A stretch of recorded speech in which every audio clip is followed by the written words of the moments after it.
अस्सलामुअलैकुम जी प्यारे दोस्तों तो प्यारे बुजुर्गों की हाल ने ठीक हो खरीयत है।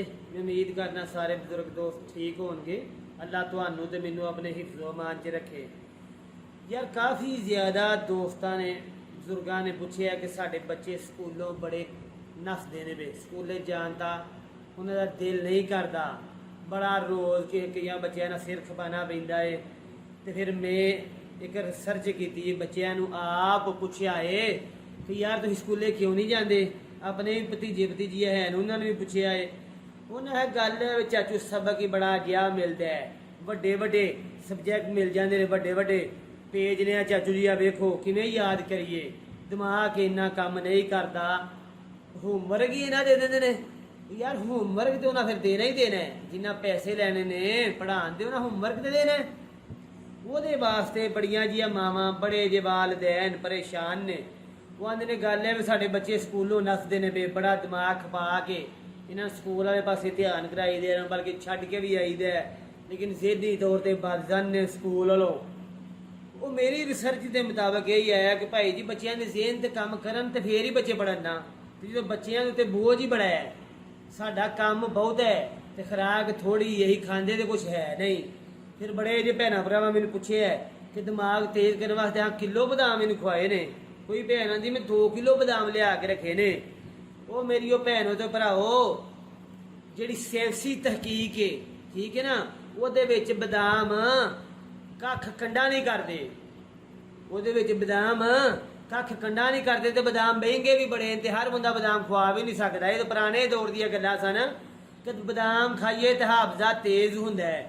नहीं वीरो ते भराओ अजकल सेब 100 रुपये किलो वे कि सेब 100 रुपये किलो वे। एक सेब का दाना छोटे तो छोटा एडा को दाना भी है ना 20 रुपए का आई जाता है। बड़ी महंगाई होगी 500 रुपये भी किलो होएगा सेब तो 50 रुपए का एक दाना दरम्याना जाइएगा। वो 50 रुपये का दाना 30-40 रुपये के माड़े तो माड़े घर का बच्चा खर्च कर देंदा है। 30 तो 40 रुपये माड़े तो माड़ा घर का बच्चा खर्च कर देंदा है। जे अं उन्होंने यही 30-40 रुपये यानी थोड़े जे कंट्रोल करके उन्होंने आखिए कि भाई तेन यदा सेब लिया देने ठीक है ना। वो एक सेब 5 किलो बदामा के मुकाबले ते बेहतरीन है।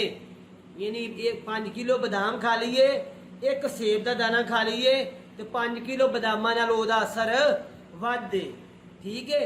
एक सेब यूज करना शुरू करा दियो अपने बच्चों ठीक है। एक सेब खुआना शुरू करा दियो अपने बच्चों अल्लाह के फजलो करम नाल स्कूलों कदी भजन का ना लैणगे।